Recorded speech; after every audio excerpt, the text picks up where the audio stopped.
प्रधानमंत्री ने संविधान दिवस पर ई कोर्ट परियोजना की कई नई पहलों का किया शुभारंभ।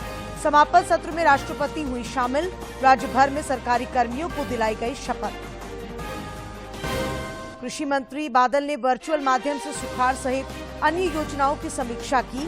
कहा, सूखा प्रभावित प्रत्येक किसान को मिलेगा 3500 रुपए। नगर विकास सचिव विनय चौबे ने बोकारो में नगर निगम की निर्माणाधीन योजनाओं का किया निरीक्षण। अधिकारियों से ली योजनाओं की प्रगति की जानकारी। और ईडी कोर्ट ने मनी लॉन्ड्रिंग के आरोपी मुख्यमंत्री के विधायक प्रतिनिधि पंकज मिश्रा की जमानत याचिका की खारिज।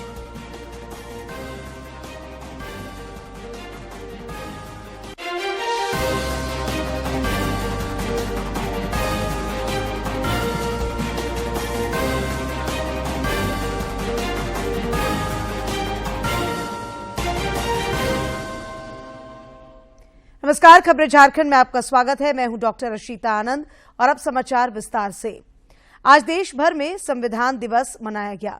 संविधान दिवस पर सुप्रीम कोर्ट में आयोजित समारोह में राष्ट्रपति द्रौपदी मुर्मू शामिल हुईं। समारोह को संबोधित करते हुए राष्ट्रपति ने न्यायपालिका में महिलाओं की भागीदारी बढ़ाने पर जोर दिया।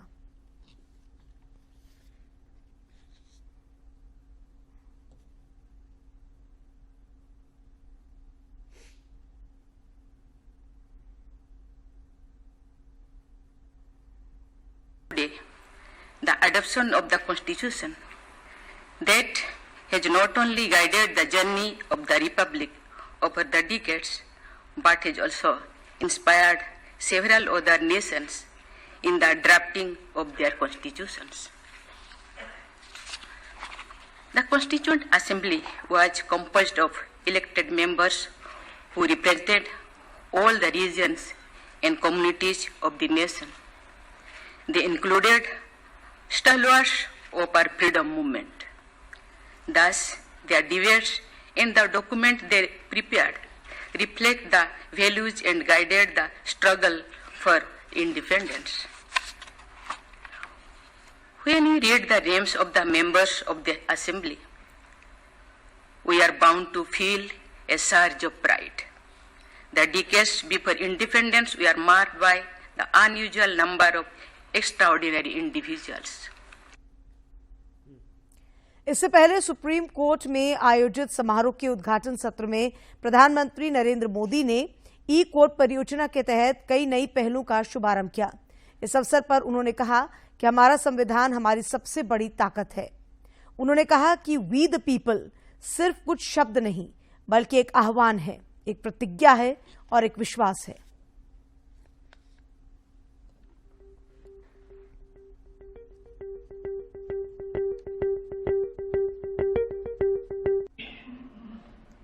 हमारी सबसे बड़ी ताकत हमारा संविधान है।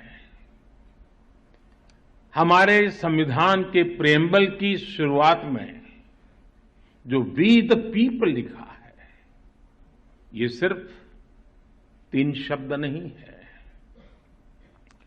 वी द पीपल एक आह्वान है, एक प्रतिज्ञा है, एक विश्वास है।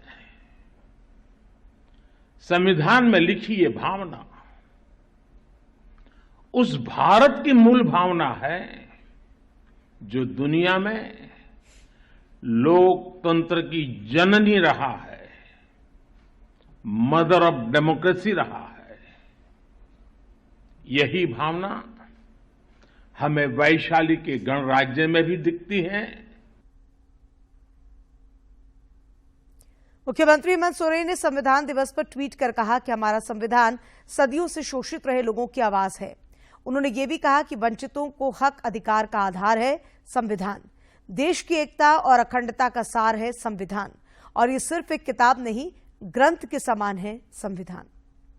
संविधान दिवस पर मुख्यमंत्री सचिवालय में आयोजित कार्यक्रम में अधिकारियों एवं कर्मचारियों को संविधान के प्रति समर्पित रहने, मूल कर्तव्यों का निष्ठापूर्वक अनुपालन करने तथा संवैधानिक आदर्शों का आदर करने की शपथ दिलाई गई।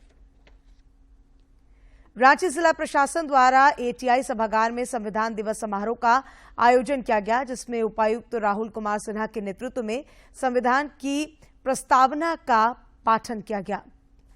इधर उपायुक्त ने पदाधिकारियों और कर्मचारियों को संविधान के प्रति समर्पित रहने की शपथ दिलाई। देश आज के दिन को संविधान दिवस के रूप में मनाता है। इस सिलसिले में रांची में विभिन्न कार्यक्रमों के माध्यम से इस दिन की महत्ता पर प्रकाश डाला गया।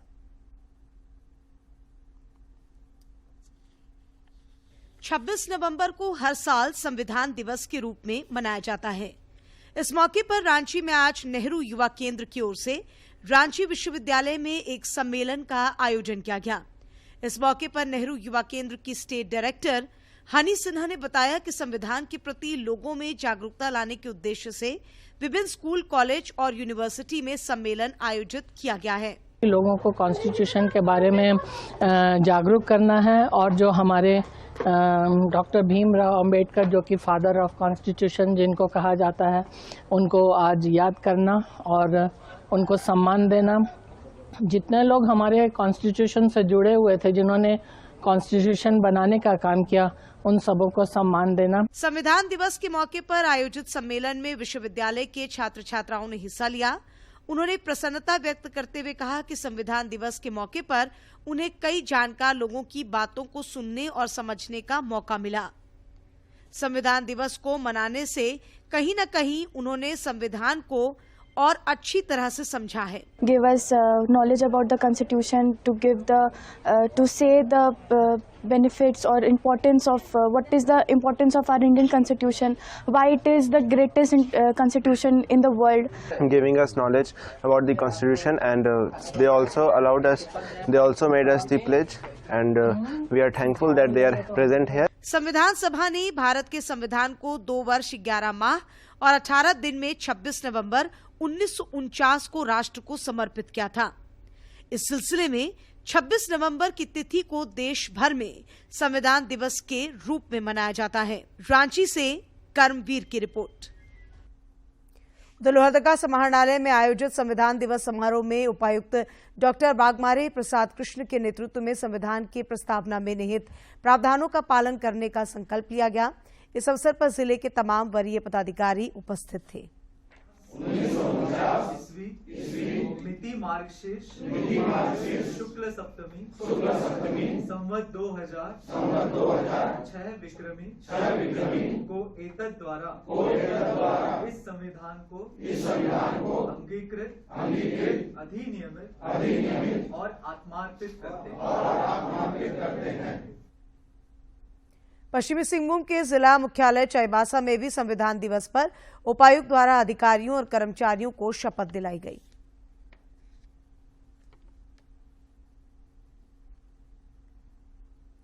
गोड्डा के संत थॉमस स्कूल में प्रसार भारती एवं केंद्रीय संचार ब्यूरो के तत्वावधान में संविधान दिवस पर कार्यक्रम का आयोजन किया गया। इस कार्यक्रम में छात्र छात्राओं को संविधान के बारे में विस्तृत जानकारी दी गई। इस अवसर पर चित्रांकन एवं वाद विवाद प्रतियोगिता के आयोजन के बाद रैली निकाली गई।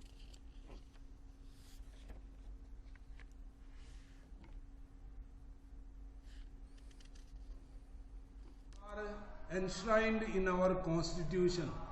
So our constitution is so great, and it gives all the freedoms, and also it asks the citizens to observe the duties enshrined in the constitution. Very good. It is very good for the children, and all of us, we got some idea, many good things through this program. संविधान दिवस पर सिमडेगा में अनेक कार्यक्रमों का आयोजन किया गया। नेहरू युवा केंद्र की ओर से ब्रिलियंट हाई स्कूल में आयोजित कार्यक्रम में विद्यार्थियों को संविधान में दिए गए अधिकारों और कर्तव्यों की जानकारी दी गई। उधर सिमडेगा कॉलेज में प्रोफेसर रोशन टेटे और अधिवक्ता रवि बख्शी द्वारा छात्रों को संविधान के बारे में जानकारी दी गई। प्रधानमंत्री नरेंद्र मोदी ने मुंबई में 26/11 के आतंकी हमले में जान गंवाने वालों को श्रद्धांजलि दी। 26/11 मुंबई आतंकी हमले का दिन भी है। 14 वर्ष पहले जब भारत अपने संविधान और अपने नागरिकों के अधिकारों का पर्व मना रहा था, उसी दिन मानवता के दुश्मनों ने भारत पर सबसे बड़ा आतंकवादी हमला किया था। मुंबई आतंकी हमले में जिनकी मृत्यु हुई, मैं उन्हें अपनी श्रद्धांजलि अर्पित करता हूं। कृषि मंत्री बादल ने आज वीडियो कॉन्फ्रेंसिंग के जरिए जिले के उपायुक्तों के साथ सुखाड़, ऋण माफी सहित अन्य योजनाओं की समीक्षा की। बाद में पत्रकारों से बातचीत करते हुए श्री बादल ने कहा कि सूखा प्रभावित प्रत्येक किसान को 3500 रुपए दिए जाएंगे। उन्होंने कहा कि सुखाड़ की स्थिति से निपटने के लिए केंद्र सरकार से वित्तीय सहायता की मांग की गई है। करने का निर्देश दिया है ताकि आने वाले दिनों में बजट लिया जा सके और जो फॉर्मेट में, सब्सिडी फॉर्मेट में जो चेंजेज आए, पहले 50% था, लागू टर्नअप नहीं हो रहे थे, सुखाड़ की स्थिति आ गई, उनसे वो दरअसल सरकार ने फैसला लिया, विभाग ने फैसला लिया माननीय मुख्यमंत्री जी के सहमति से कि सब्सिडी को बढ़ाएंगे। अब हमने सब्सिडी 75% कर दिया है 2 गायों के लिए, और स्पेशल उन परिवार के लिए जो दिव्यांग हैं, जो बहन विधवा है, जो एकल महिला है, उन सब के लिए 90% अनुदान की हमने। जामताड़ा रेलवे स्टेशन पर आज सांसद सुनील सोरेन ने पूर्वा एक्सप्रेस ट्रेन को हरी झंडी दिखाकर रवाना किया। इस अवसर पर उन्होंने कहा कि जामताड़ा दुमका रेल लाइन बिछाने का काम जल्द शुरू हो जाएगा। इसके लिए सर्वे का कार्य पूरा हो चुका है और जमीन अधिग्रहण की कार्रवाई जल्द शुरू की जाएगी। सांसद ने जामताड़ा में श्री कृष्ण गौशाला का निरीक्षण भी किया।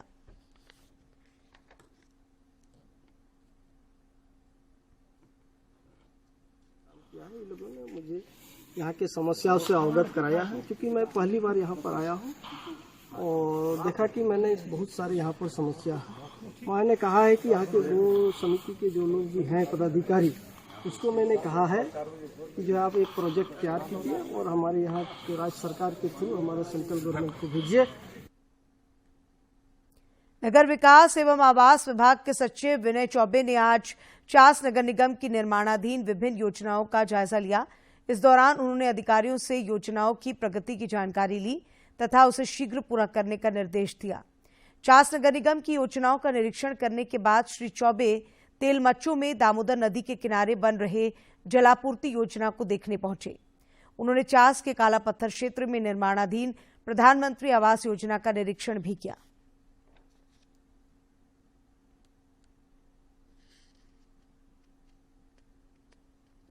जमशेदपुर के मानगो गोल चक्कर पर नवनिर्मित खंडा साहिब और खुदीराम बोस की प्रतिमा अनावरण समारोह में स्थानीय सांसद विद्युत वरण महतो को नहीं बुलाने पर भाजपा कार्यकर्ताओं ने भारी विरोध किया। बाद में पुलिस ने मामले को शांत कराया। प्रतिमा का अनावरण स्वास्थ्य मंत्री बन्ना गुप्ता ने किया।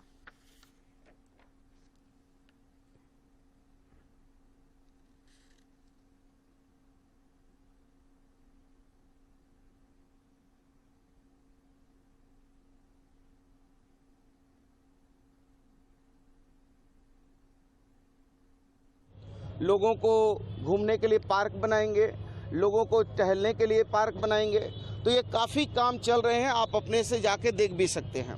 और इसी के साथ जो हमारा अंतिम छोर है, वहाँ पर हम लोग एक बहुत सुंदर फुब्बारा लगाने का भी हम लोगों ने एक विचार बनाया है।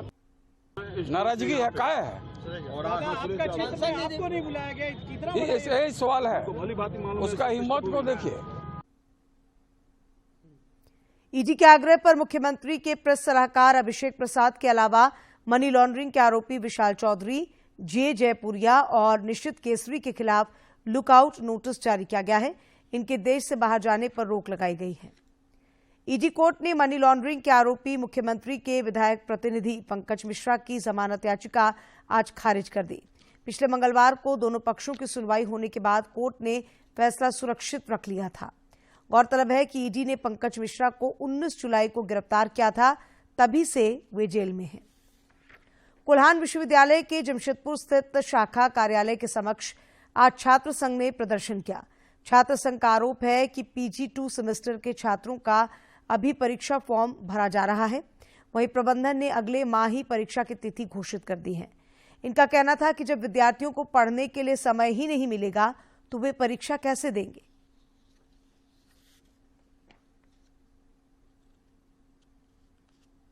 उसके बाद 30 सितंबर को रिजल्ट निकलता है और 7 नवंबर को फिर फॉर्म फिलअप का डेट आता है और उसके बाद ही 7 दिसंबर से परीक्षा हो रही है। यानी इस बीच में पूजा की छुट्टी के बीच में क्लासेस बिल्कुल भी नहीं हुई है। बच्चे पूरा जो है एकदम निराशा है कि क्या एग्जाम में क्या करेंगे, लेकिन विश्वविद्यालय प्रशासन जो है वो एग्जाम लेने पे तुला हुआ है।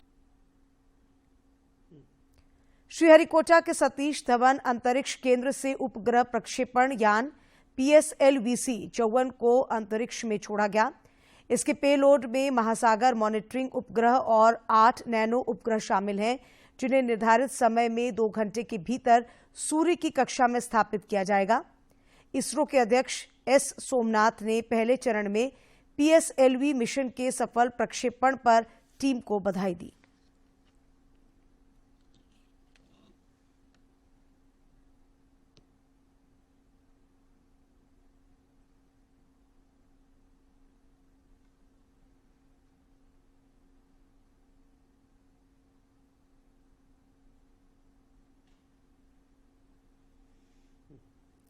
बोकारो में राष्ट्रीय जेंडर अभियान के दूसरे दिन आज GSLPS अंतर्गत सभी सखी मंडल, ग्राम संगठन एवं संकुल स्तरीय संगठन की महिलाओं द्वारा महिला एवं लैंगिक हिंसा के विरुद्ध जागरूकता रैली निकाली गई। रैली में सखी मंडल की महिलाओं के अलावा काफी संख्या में किशोरियों और पुरुषों ने हिस्सा लिया। रांची के रॉक गार्डन स्थित सब्जी बाजार के अधिकतर दुकानों को नशेड़ियों ने पेट्रोल छिड़क कर आग लगा दी। इसमें सब्जी विक्रेताओं को भारी नुकसान हुआ है।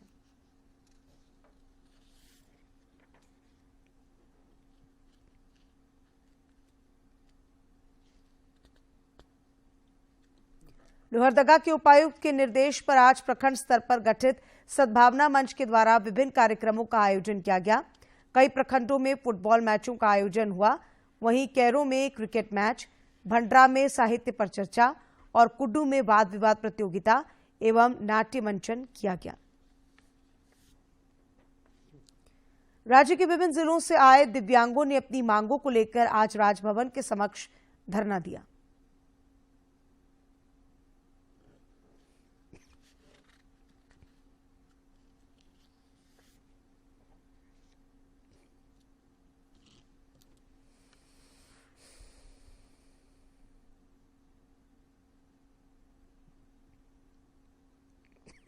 आज झारखंड के तमाम जिलों से कोने कोने से हमारे दिव्यांगजन साथी आए हैं और हम लोग अनिश्चितकालीन धरने पे गए हैं। हमारे कई सारे ऐसे ज्वलंत मुद्दे हैं जिसको लेकर हम यहाँ पर बैठे हैं। हालांकि इस राज्य में बहुत सारी समस्याएं हैं। हम लोग 21 सूत्री मांगों को लेकर यहाँ पर आए हैं, पर हमारे 5 ऐसे ज्वलंत मुद्दे हैं जिसको सरकार के कहने के अनुसार ही हम इसको मुद्दा मानते हैं। भारत और न्यूजीलैंड के बीच होने वाले दूसरे एक दिवसीय अंतर्राष्ट्रीय क्रिकेट मैच से पहले भारतीय टीम आज हैमिल्टन पहुंच गई।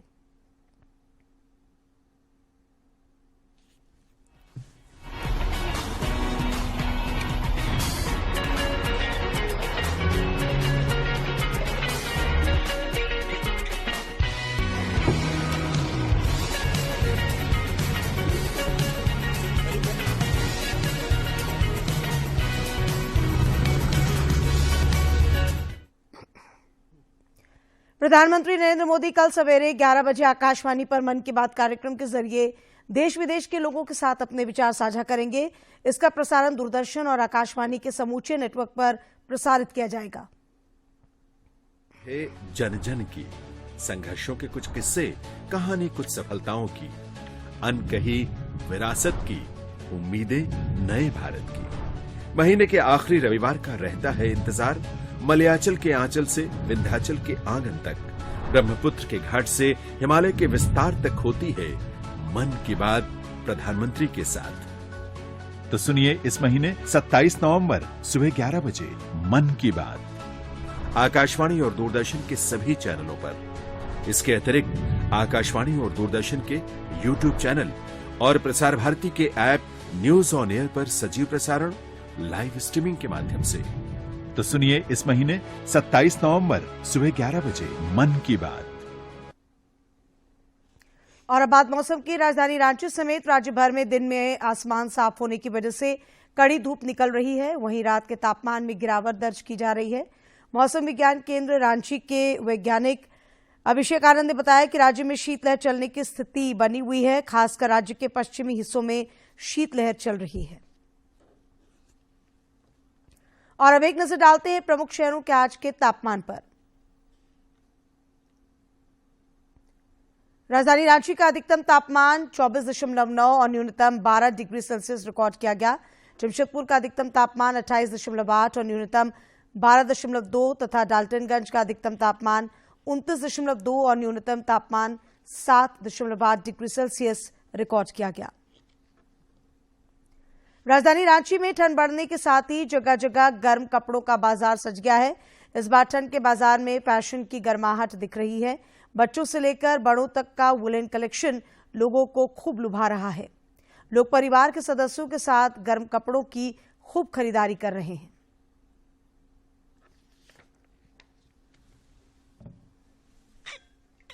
रांची में हर साल की भांति इस बार भी पुताला मार्केट में काफी भीड़ देखी जा रही है। पुताला मार्केट के अध्यक्ष तेंजिंग लुडुप ने बताया कि रांची से पुताला मार्केट का रिश्ता 51 साल पुराना है। यहाँ के लोग ऊनी कपड़ों को काफी पसंद करते हैं। पिछले 5 दशक से दुकान लगा रहे हैं। इस पर हमारा 51 वर्ष चल रहे हैं। और पहले जब दुकान लगाया था तो हम लोग वहाँ सदर हॉस्पिटल के एक बाउंड्री पे दुकान लगाया था। उसके बाद हम लोग रांची यूनिवर्सिटी के बाउंड्री पे दुकान लगाया कुछ सालों। उसके बाद हम लोग टाउन हॉल के बाहर जो रास्ते हैं वहाँ कुछ वर्ष दुकान लगाया। उसके बाद टाउन हॉल के अंदर दुकान लगाए हैं। वहाँ टाउन हॉल के अंदर दुकान लगाया। टाउन हॉल कंस्ट्रक्शन करने के कारण हम लोग वहाँ जयपाल सिंह स्टेडियम में कुछ साल दुकान लगाए हैं। वहाँ अभी कंस्ट्रक्शन चल रहा है, वहाँ हमें जगह उपलब्ध नहीं हुए हैं, इसलिए हम लोग यहाँ पिछले 3-4 साल से इसी स्थल पे दुकान लगा रहे हैं। वहीं देहरादून से आई दुकानदार जो यहाँ 3 पीढ़ियों से दुकान लगा रही है ने कहा कि हम लोग हर साल नए फैशन को ध्यान में रखकर गर्म कपड़े लाते हैं जो यहाँ के लोगों को काफी पसंद आते हैं। हम लोग तो 1971 से मतलब मेरे सास ससुर था उसी टाइम से आ रहा। अभी हम लोग का 3rd पीढ़ी जा रहे हैं, 4th पीढ़ी आने वाला है जी। फिर भी अभी हम लोग तो की बात यह है कि अभी तक हम लोग का परमानेंट कोई जगह नहीं मिला है, इसलिए कि सरकार से हम लोग ये गिनती करते होंगे, रिक्वेस्ट करता होंगे एक जगह अच्छा से मिले। ये हम लोग का रोटी केवल नहीं है, जैसा हम लोग का यह स्टाफ लोग है सब ये लोकल का है। हम लोग इन लोगों को भी तंगा दे के सबको मतलब रोटी जो है ना सबको हो जाते हैं। पुताला मार्केट में खरीदारी करने आए लोगों ने कहा कि हम लोग हर साल ठंड के मौसम में यहाँ से गर्म कपड़ों की खरीदारी करते हैं। यहाँ आज के फैशन के अनुसार उचित दाम पर कपड़े मिल जाते हैं। वहीं एक अन्य खरीदार ने बताया कि यहाँ आने से दूसरे देशों की संस्कृति देखने को मिलती है। यहाँ पर जो है ना और जगह से बहुत सस्ता में मिलता है, इस वजह से यहाँ पर आए हैं। पोताला मार्केट यहाँ पर तिब्बती शरणार्थी जो हैं आते हैं, उनको भी मदद मिल जाता है ना।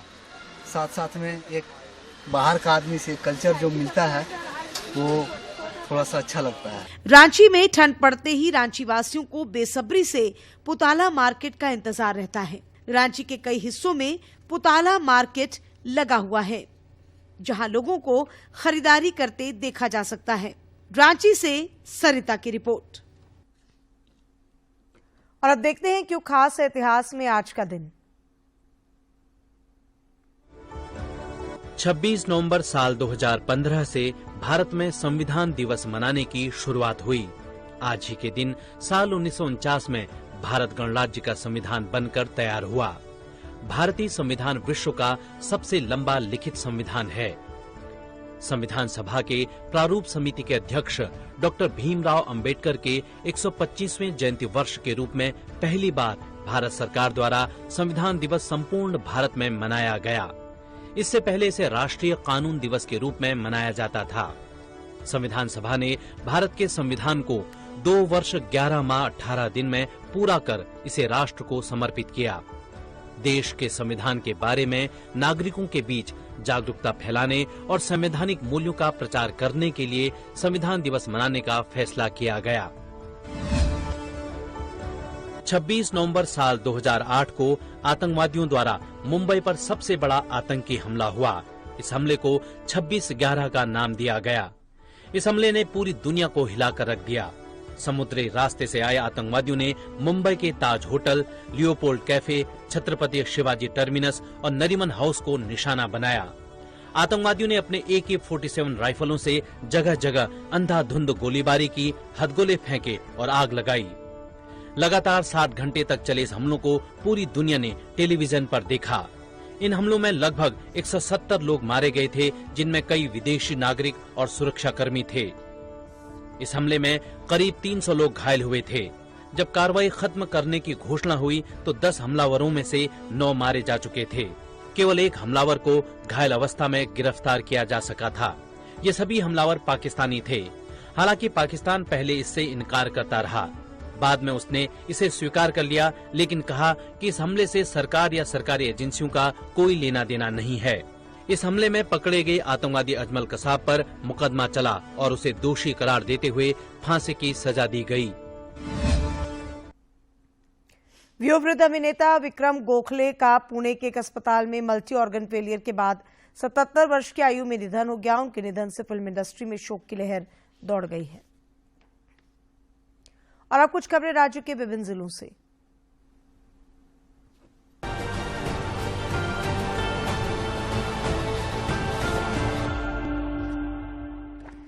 धनबाद के सरायडेला थाना स्थित स्टील गेट सब्जी मंडी में कल देर रात भीषण आग लग गई, जिसमें करीब 1 दर्जन से अधिक दुकानें जलकर राख हो गईं।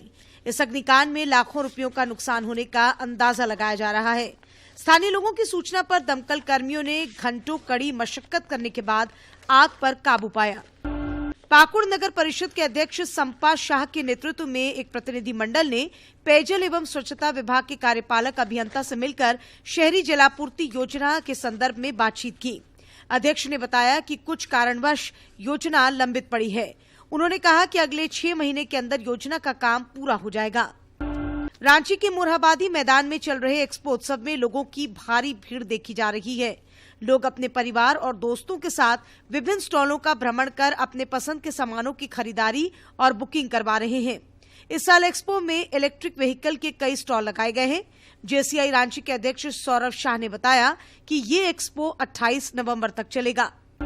धनबाद का रणधीर वर्मा चौक स्थित धरना स्थल अब नए स्वरूप में दिखेगा। विधायक राज सिन्हा ने अपनी निधि से इस स्थल का विकास करने का बीड़ा उठाया है। श्री सिन्हा ने धरना स्थल के निरीक्षण के दौरान कहा कि स्थल पर सभी दलों का कार्यक्रम होता है, लेकिन इसके विकास पर प्रशासन का ध्यान नहीं है। गढ़वा थाना क्षेत्र के पचपड़वा गांव में आपसी विवाद में हुई मारपीट में दोनों पक्षों के 8 लोग घायल हो गए। सभी घायलों को गढ़वा सदर अस्पताल में भर्ती कराया गया है। विवाद का कारण लड़की के साथ छेड़खानी बताई जा रही है। और अंत में मुख्य समाचार एक बार फिर। प्रधानमंत्री ने संविधान दिवस पर ई-कोर्ट परियोजना की कई नई पहलों का किया शुभारंभ। समापन पत्र में राष्ट्रपति हुई शामिल। राज्य भर में सरकारी कर्मियों को दिलाई गई शपथ। कृषि मंत्री बादल ने वर्चुअल माध्यम से सुखाड़ सहित अन्य योजनाओं की समीक्षा की। कहा सूखा प्रभावित प्रत्येक किसान को मिलेगा 3500 रुपए। नगर विकास सचिव विनय चौबे ने बोकारो में नगर निगम की निर्माणाधीन योजनाओं का किया निरीक्षण। अधिकारियों से ली योजनाओं की प्रगति की जानकारी। और ईडी कोर्ट ने मनी लॉन्ड्रिंग के आरोपी मुख्यमंत्री के विधायक प्रतिनिधि पंकज मिश्रा की जमानत याचिका की खारिज।